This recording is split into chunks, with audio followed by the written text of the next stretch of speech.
लगे ना मेरा जी सच।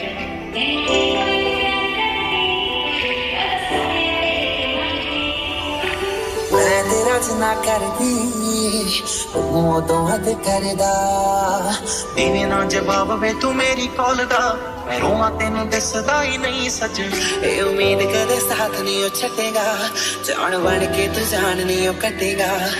सच सच दस वे कर हुण बस दे मेरे नाल।